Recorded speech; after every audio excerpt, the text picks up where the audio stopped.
अस्सलाम वालेकुम dear students. आज की इस न्यू वीडियो के साथ आई एम अवैस अख्तर। सो इस वीडियो में हम जो है वो चैप्टर 3 क्लास नाइन्थ चैप्टर का नेम है प्रोग्रामिंग फंडामेंटल्स, उसके एमसीक्यूज और शॉर्ट क्वेश्चंस जो हैं वो हमने कवर करने हैं। तो अगर अभी तक आपने चैनल को सब्सक्राइब नहीं किया तो चैनल को सब्सक्राइब कर लें। So let's start with the MCQs. Okay, first MCQs is everything in HTML is identified on the basis of. HTML के अंदर जो भी चीज़ होती है वो टैग्स की बेस पे हम उसको आइडेंटिफाई करते हैं, तो इसका ऑप्शन सी जो होगा वो राइट आंसर होगा, टैग्स। सेकंड चॉइस जो है वो सेकंड ऑप्शन हमारे पास है, the output of HTML code is visible in. जो एचटीएमएल का कोड होता है उसका जो वो विजिबल हमें होता है किसी भी ब्राउज़र के अंदर, वो क्रोम ब्राउज़र होता है, एक्सप्लोरर ब्राउज़र हो सकता है, कोई भी ब्राउज़र हो सकता है, उसके अंदर उसका जो कोड है या आउटपुट है वो उसके ऊपर विजिबल होता है। इसको हम यूजुअली नोटपैड के अंदर लिखते हैं, लेकिन विजिबल ये ब्राउज़र में होता है। चॉइस नंबर 3 है, name of A web page can be given using dash tag. किसी भी वेब पेज का जो नेम है वो टाइटल टैग को यूज करते हुए जो है वो दिया जा सकता है, इसलिए इसका बी ऑप्शन जो है वो ठीक है। अब जो फोर्थ चॉइस है, main parts of a document are arranged in dash tag. किस टैग में जो है वो किसी भी डॉक्यूमेंट्स के मेन पार्ट्स जो हैं वो अरेंज होते हैं, तो ये जो हेड टैग होता है इसके अंदर डॉक्यूमेंट्स के मेन पार्ट्स जो हैं वो अटैच होते हैं या अरेंज्ड होते हैं, तो इसका ऑप्शन ए जो है वो ठीक है। ऑप्शन नंबर 5 है, the heading tag pair for fifth level heading is. अब इसकी जो वे ऑफ प्रेजेंटेशन है, हेडिंग बेसिकली H1 से लेकर H6 तक होती है, तो इसकी राइट फॉर्म जो है एंगल स्टार्टिंग एंगल ब्रैकेट्स और क्लोज्ड एंडिंग ब्रैकेट्स। जो इसका डी ऑप्शन है वो बिल्कुल ठीक है। ए बी एंड सी जो है वो इनकम्प्लीट है, वो ठीक नहीं है, सिर्फ डी ऑप्शन ठीक है। जो चॉइस नंबर 6 है, span is use to provide to a line. Basically जो स्पैन का पर्पस होता है ये लाइन को स्टाइल प्रोवाइड करता है। ओके, ऑप्शन नंबर 7 हमारे पास है, first row of table in HTML is called. Usually HTML के अंदर जो टेबल की फर्स्ट रो होती है उसको हम हेडर रो कहते हैं, so option C is right choice. Option 8 is P tag pair is used for. जो ये जो पी है ये बेसिकली इसको हम टैग पेयर बोलते हैं। ये इसका पर्पस क्या होता है, इसका पर्पस प्रिंट होता है, पेज अलाइन होता है, पेज ब्रेक होता है या पैराग्राफ होता है। इसका बेसिक जो पर्पस होता है वो पैराग्राफ होता है। ओके, ऑप्शन 9 जो है सेकंड लास्ट ऑप्शन है, a variable can not start with a. कोई भी वेरिएबल जो है वो यूजुअली एक नंबर से जो है वो स्टार्ट नहीं होता। इसकी रूल्स होते हैं, रूल्स फॉर डिक्लेयरिंग वेरिएबल्स, तो ये एक स्पेसिफिक फर्दर डिस्कशन है। फॉर टाइम बीइंग इसका आंसर बी ऑप्शन ठीक है। ऑप्शन 10 जो है इसका आंसर जो है, first value initial assign to a variable after declaration is called. इसका आंसर इनिशियलाइजेशन है। एमसीक्यूज हम कंप्लीट कर चुके हैं, अब हम चलते हैं चैप्टर 3 के शॉर्ट क्वेश्चंस की तरफ। तो सबसे पहला जो शॉर्ट क्वेश्चन है वो हमारे पास है, contrast between website and web application. हमने यहाँ पे वेबसाइट और वेब एप्लीकेशन के दरमियान जो डिफरेंस है वो बताना है, ठीक है। तो वेबसाइट हमारे पास क्या होती है, वेबसाइट जो होती है वो कलेक्शन होती है रिलेटेड वेब पेजेस की। Website is a collection of related web pages. अब इसके अंदर इमेजेस भी आ सकते हैं, इसके अंदर टेक्स्ट, ऑडियो और वीडियो भी आ सकते हैं। ईच एंड एवरीथिंग जो है ये सारी चीज़ें वेबसाइट के अंदर कवर हो सकती हैं। अब कोई वेबसाइट जो होती है वो एक पेज के ऊपर भी वो मुश्तमिल हो सकती है, एक से ज़्यादा 2 पेजेस के ऊपर, 3 पेजेस या एन नंबर ऑफ पेजेस के ऊपर भी कंसिस्ट हो सकती है। ओके, अब ये जो यूजुअली जो वेबसाइट्स बनती हैं ये HTML प्रोग्रामिंग लैंग्वेज को इस्तेमाल करते हुए जो है वो बनाई जाती हैं, जितनी भी वेबसाइट्स हैं। इसका जो इसकी कंप्लीट अंडरस्टैंडिंग जो है वो आपके चैप्टर नंबर 3 के अंदर मौजूद है कि वेबसाइट्स क्रिएशन किस तरह से होती है, इसके अंदर हम टैग्स को किस तरह से यूज़ करते हैं या HTML लैंग्वेज को किस तरह से यूज़ करते हैं। अब कुछ वेबसाइट्स की एग्जांपल जो हैं वो यहाँ पे मैंने ऐड की हुई हैं, जैसे कि ई-कॉमर्स की वेबसाइट्स हो सकती हैं, बिजनेस वेबसाइट्स हो सकती हैं या एजुकेशनल वेबसाइट्स भी हो सकती हैं। ये कुछ एग्जांपल्स हैं, इसके अलावा और भी बहुत सारी एग्जांपल्स हैं। अब ये मैंने 2 डिफरेंट वेबसाइट्स के जो वेब पेजेस हैं ना, यहाँ पे आपकी अंडरस्टैंडिंग के लिए यहाँ पे मैंने ऐड किए हुए हैं। ये 2 डिफरेंट वेबसाइट्स हैं, एक वेबसाइट है बिग ड्रॉप और दूसरी वेबसाइट है फेडेक्स के नाम से ये वेबसाइट है। इसका लोगो जो है वो यहाँ पे अनफॉर्चुनेटली नज़र नहीं आ रहा, अदरवाइज ये फेडेक्स की वेबसाइट है। ओके, तो ये वेबसाइट्स के वेब पेजेस हैं, ठीक है। तो वेबसाइट का जो फर्स्ट पेज होता है ना, किसी भी वेबसाइट को जब आप ओपन करते हैं तो उसका फर्स्ट जो पेज होता है उसको हम वेब पेज बोलते हैं, ठीक है। तो उसके अंदर वेब यूजुअली वेबसाइट जो होती है उसके अंदर लिंक होता है उस वेबसाइट से रेलिवेंट। ओके, अब ये वेब एप्लीकेशंस जो हैं, ये वेब एप्लीकेशन हमारे पास बेसिकली वेब बेस्ड टेक्नोलॉजी को यूज़ करते हुए ये स्पेसिफिक टास्क को परफॉर्म करती हैं। ये बेसिकली एप्लीकेशंस होती हैं, आप इनको कह सकते हैं कि ये एप्लीकेशन सॉफ्टवेयर्स में आ सकती हैं। जैसे कि इसकी बहुत सारी एग्जांपल्स हैं, जैसे कि जीमेल है, गूगल डॉक्स हैं, गूगल एनालिटिक्स हैं, इवन अमेज़न है। अब ये कुछ जो आइकन्स हैं, जो वेब एप्लीकेशंस के जो स्पेसिफिक आइकन्स मैंने आपकी अंडरस्टैंडिंग के लिए यहाँ पे एज एन इमेज जो है वो ऐड किए हुए हैं। तो जैसे कि इसमें अमेज़न है, कैनवा है, पिंटरेस्ट है, स्पॉटिफाई, नेटफ्लिक्स और व्हाट्सएप, ये तमाम जो हैं ये वेब एप्लीकेशंस की एग्जांपल्स हैं। अब ये तो था हमारा फर्स्ट क्वेश्चन।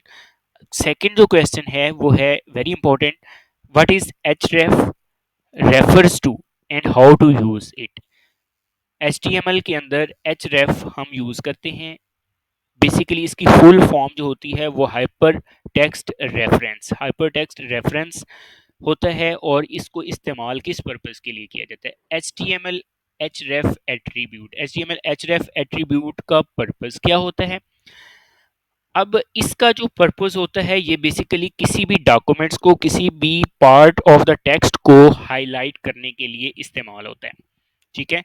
जैसा कि इस डायग्राम के अंदर, ये डायग्राम आपको नजर आ रही है, यहाँ पे मेंशन्ड है click to open in the same tab. ये बेसिकली एच रेफरेंस को यूज, हाइपरटेक्स्ट रेफरेंस को यूज करते हुए हमने, इसके एट्रीब्यूट्स को यूज करते हुए हमने इसको जनरेट किया है, ठीक है। इसका एक प्रॉपर फार्मूला होता है जिसकी मदद से एच रेफ एट्रीब्यूट्स को हम जनरेट कर सकते हैं।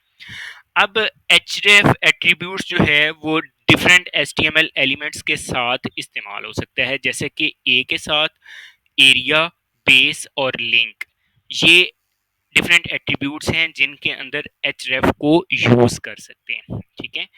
अब ये जो पिक्चर है ये डिपिक्ट कर रही है इसकी एग्जाम्पल को, और इसके अंदर हम यूजेज कहाँ कहाँ पे कर सकते हैं एच रेफ को। बेसिकली इसका जो यूजेज है for A and angle brackets, A and area elements, attributes जो है वो किसी भी लिंक के डेस्टिनेशन को स्पेसिफाई कर रहा होता है, जो कि या तो उसका कोई भी एब्सोल्यूट यूनिफॉर्म रिसोर्स लोकेटर हो सकता है या उसका कोई भी रिलेटिव यूनिफॉर्म रिसोर्स लोकेटर हो सकता है। इसके अलावा कोई भी जावास्क्रिप्ट का कोड हो सकता है या कोई भी और डिफरेंट प्रोटोकॉल्स हो सकते हैं। अब इसके अंदर एरिया भी आ जाता है, इसके अंदर बेस एलिमेंट भी आ जाता है, और इसके अंदर लिंक भी जो है वो आ जाता है। ये बेसिकली इन एट्रीब्यूट्स के अंदर जो है वो हम एच रेफ को इस्तेमाल कर सकते हैं। इसी तरह से यहाँ पे एक एग्जांपल है, ये पूरा जो है वो एक HTML का कोड है, उसकी एग्जांपल मैंने यहाँ पे ऐड की हुई है। अब टाइटल के अंदर कोई भी एक स्पेसिफिक वेबसाइट है, उससे रेलिवेंट हमने उसका रेफरेंस जो है वो ऐड करना है। ये उस वेबसाइट का नेम है। href एट्रीब्यूट हमने ये टाइटल में इसको रिप्रेजेंट, टाइटल के अंदर जो भी एंगल ब्रैकेट्स के दरमियान में जो भी टेक्स्ट हम लिखेंगे वो टाइटल के अंदर लिखा हुआ आ जाएगा, ठीक है। अब उसको हमने उसमें जो है वो ऐड कैसे करना है, वो हम with in the body tags, उसका एक फार्मूला होता है, उसको इस्तेमाल करते हुए हम उसको ऐड कर सकते हैं बॉडी टैग्स के अंदर। अब सबसे पहले इसके एट्रीब्यूट्स हैं ए एच रेफ, और उसके बाद उस वेबसाइट का लिंक आ जाएगा, उसका यूआरएल आ जाएगा। उसके बाद यहाँ पे आपने क्लिक हेयर जब लिखेंगे तो क्लिक हेयर बेसिकली वो हाईलाइटेड पोर्शन होगा जो एच रेफ एट्रीब्यूट के ऊपर मुश्तमिल होगा। जैसे ही आप क्लिक हेयर के ऊपर क्लिक करोगे तो वो वेबसाइट जो है वो, ये वाली वेबसाइट जो यहाँ पे लिखी हुई है ये ओपन हो जाएगी, ठीक है। तो ये आई होप कि आप इसको अंडरस्टैंड कर पाए होंगे। एच रेफरेंस एट्रीब्यूट्स बेसिकली ये रेफरेंस देने के लिए, किसी भी वेबसाइट का रेफरेंस देने के लिए इस्तेमाल होती है। जैसे कि मैंने आपको एग्जांपल दी कि क्लिक हेयर के ऊपर क्लिक करने से ये वाली जो स्पेसिफिक वेबसाइट है ये ओपन हो जाएगी। ओके, अब हमारे पास जो नेक्स्ट क्वेश्चन है, enlist the optional parameters to open a web page. अब हमारे पास किसी भी वेब पेज को ओपन करने के लिए 4 डिफरेंट टाइप्स के जो ऑप्शनल पैरामीटर्स जो हैं वो होते हैं। अब ये इसमें फर्स्ट वन जो है वो यूआरएल है, यूनिफॉर्म रिसोर्स लोकेटर हो सकता है। सेकंड जो है वो नेम है ये भी ऑप्शनल पैरामीटर है, ये किसी भी विंडो नेम को सेट करने के लिए इस्तेमाल होता है। जो थर्ड है ये स्पेसिफिकेशंस हैं स्पेक्स के लिए, और ये जो डिफरेंट वर्ड्स के दरमियान कॉमा की मदद से उनको सेपरेट करने के लिए इस्तेमाल होता है। और रिप्लेस जो है वो करंट एंट्री को रिप्लेस करता है हिस्ट्री लिस्ट के अंदर, ठीक है। तो ये जो चार हैं ये ऑप्शनल पैरामीटर्स हैं किसी भी वेब पेज को ओपन करने के लिए, ओके। अब हमारे पास जो है क्वेश्चन नंबर 4 है। क्वेश्चन नंबर 4 के अंदर ये इंपॉर्टेंट है, list out the frequent tags used in text of a web page and what are they used for. Basically starting में भी बात हुई थी कि जो HTML प्रोग्रामिंग लैंग्वेज है ये सारी की सारी टैग्स के ऊपर बेस करती है। तो इसके अंदर डिफरेंट टाइप्स के टैग्स आ जाते हैं, जैसा कि हेड टैग है, टाइटल टैग है, बॉडी टैग है, टैग फॉर हेडिंग्स होते हैं, और टैग्स फॉर लाइन ब्रेक्स। ये तो ये कुछ डिफरेंट टाइप्स के टैग्स हैं जो कि इसके अंदर इस्तेमाल होते हैं। सबसे पहले तो जो टैग्स वेरी फर्स्ट में आ जाते हैं वो हैं HTML के टैग्स। उसके बाद दूसरे नंबर पे हमारे पास हेडिंग टैग आता है। ये यूजुअली जो हमने अपने पेज की जो हेडिंग देनी होती है उसके लिए हम हेड टैग यूज करते हैं।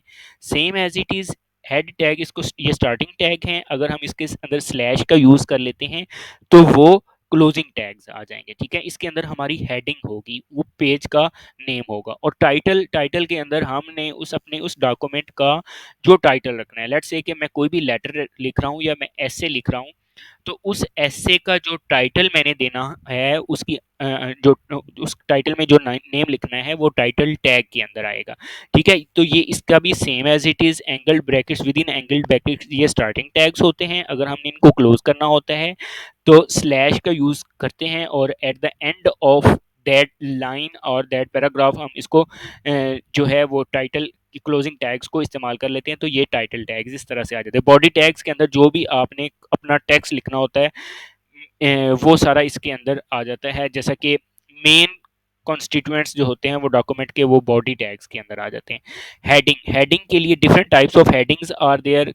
बेसिकली हेडिंग की 6 टाइप्स होती हैं, H1 से लेकर H6 तक जो है वो हेडिंग्स होती हैं। H1 जो होती है वो बिगेस्ट हेडिंग्स होती है, और H6 जो होती है वो स्मॉलेस्ट हेडिंग होती है। यहाँ पे मैंने मेंशन भी किया हुआ है, ये हाईलाइटेड पोर्शन यहाँ से आप देख सकते हैं।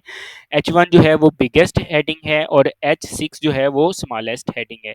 अब इसके अंदर ये इसकी एग्जांपल मैंने दी हुई है सेकंड लेवल हेडिंग के किस तरह से रिप्रेजेंट करना है। लाइन ब्रेक्स के लिए, अब चूंकि ब्रेक्स है तो इसकी शॉर्ट फॉर्म जो है वो BR है। यूजुअली पैराग्राफ के अंदर जो लाइन को हमने ब्रेक करना होता है तो उसके लिए हम ब्रेक्स जो है वो लाइन ब्रेक्स का इस्तेमाल करते हैं, ठीक है। अब यहाँ पे बाज़ औक़ात ऐसा होता है कि आप एक लाइन आपने कंप्लीट की और उसके बाद आपने लाइन ब्रेक का जो टैग है उसको इस्तेमाल नहीं किया, तो जो थर्ड लाइन होगी वो भी वो लाइन ब्रेक उस वहाँ पे लगेगी नहीं। वो बेसिकली वो पूरी की पूरी जो है वो पूरा टेक्स्ट जो है वो एक ही सेम लाइन के ऊपर आ जाएगा। अब यहाँ पे मैंने आपकी अंडरस्टैंडिंग के लिए कुछ जो है वो पिक्चर्स 2 ऐड की हैं यहाँ पे। ये स्टार्टिंग टैग्स हैं और एंडिंग टैग्स हैं। ये बहुत इंपॉर्टेंट हैं, ये वेरी हेल्पफुल हैं। HTML हेड, टाइटल, बॉडी, और इसमें ये जो हैं ये कंपल्सरी होते हैं, कुछ ऑप्शनल भी होते हैं। और इसके साथ जो दूसरी डायग्राम आपको ब्लैक में नज़र आ रही है ये बेसिकली HTML का एक कंप्लीट कोड है। ये आपको बता रहा है कि पूरे का पूरा एक प्रोग्राम है जो कि HTML कोडिंग को यूज़ करते हुए, टैग्स को यूज़ करते हुए बनाया गया है, ठीक है। अब ये एक वेबसाइट है, उससे रेलिवेंट जो है वो इसमें उन्होंने इसका लिंक भी दिया हुआ है, और उसका बॉडी के अंदर उसको पैराग्राफ के तौर पे उस वेबसाइट का नेम भी यहाँ पे दिया हुआ है, ओके। अब यहाँ पे क्वेश्चन नंबर जो 5 है, बॉडी का जो क्या पर्पस होता है डॉक टैग पेयर के अंदर। बॉडी का सेम वही पर्पस होता है कि इसके अंदर तमाम जो मेन कॉन्स्टिट्यूएंट्स होते हैं किसी भी डॉक्यूमेंट्स के वो अरेंज होते हैं, प्रॉपर्ली अरेंज होते हैं, सारे का सारा टेक्स्ट जो है वो इसके ऊपर आ रहा होता है। इवेंट क्वेश्चन नंबर जो 6 हमारे पास है, how the event based code is used in JavaScript. JavaScript जो है वो स्क्रिप्टिंग प्रोग्रामिंग लैंग्वेज, और इसके अंदर बेसिकली इवेंट बेस्ड कोड जो होता है, जैसा कि इसकी एग्जांपल है ऑन क्लिक। ऑन क्लिक जो है वो इवेंट बेस्ड कोड है, ठीक है। अब ये स्टार्ट और एंड के ऊपर जो है वो इस्तेमाल किए जाते हैं किसी भी हेडिंग टैग के अंदर। ये पिक्चर जो है ये आपके लिए काफ़ी हेल्पफुल है। जैसे ही आप इस क्लिक मी के ऊपर क्लिक करते हो तो वो पर्टिकुलर जो कोड है, पर्टिकुलर पेज जो है वो ओपन हो जाता है, ठीक है। ये इसकी एग्जांपल है इवेंट बेस्ड कोड की, ठीक है। और इसका जो मेन आंसर है वो जस्ट वन लाइन के अंदर मैंने यहाँ पे ये आंसर आपके सामने, ये यही वही आंसर है जो बुक के अंदर यहाँ पे मेंशन्ड है। ओके, अब यहाँ पे हमारे पास इसकी एग्जांपल मैंने जो है वो एक ली है। यहाँ पे बेसिकली ये बॉडी के अंदर आएगा, पूरे का पूरा program same as it is इसी तरह से होगा। एचटीएमएल हेडिंग टाइटल और उसके बाद बॉडी, बॉडी के अंदर ये टेक्स्ट हम कुछ इस तरह से, जो भी हमारा मैसेज होगा ऑन क्लिक के बाद हम अपना मैसेज जो है वो यहाँ पे रिप्रेजेंट करेंगे और उसके बाद उसको क्लोज करेंगे और विद इन एंड जो है वो क्लोजिंग बॉडी टैग्स जो है वो भी इसके अंदर आ जाएंगे और उसके बाद हम हेडिंग और उसके बाद हम जो है उसके बाद हम एचटीएमएल टैग्स को क्लोज कर देंगे। ओके, अब जो जो लास्ट क्वेश्चन है इस चैप्टर का, चैप्टर नंबर 3 का, वो है क्वेश्चन है infer about the external CSS. External CSS क्या चीज़ है और एक्सटर्नल सीएसएस कहाँ पे यूज़ किए जाते हैं। एक्सटर्नल स्टाइल शीट जो है वो इस्तेमाल की जाती है जहाँ पे आप मल्टीपल पेजेस के ऊपर डिफरेंट स्टाइल्स को डिफाइन करना चाह रहे हैं। आपके पास मल्टीपल पेजेस हैं, उसके ऊपर आपने स्टाइल्स को डिफाइन करना है। उसके लिए एक्सटर्नल सीएसएस जो हैं वो एक्सटर्नल सीएसएस भी होते हैं, इंटरनल सीएसएस भी होते हैं।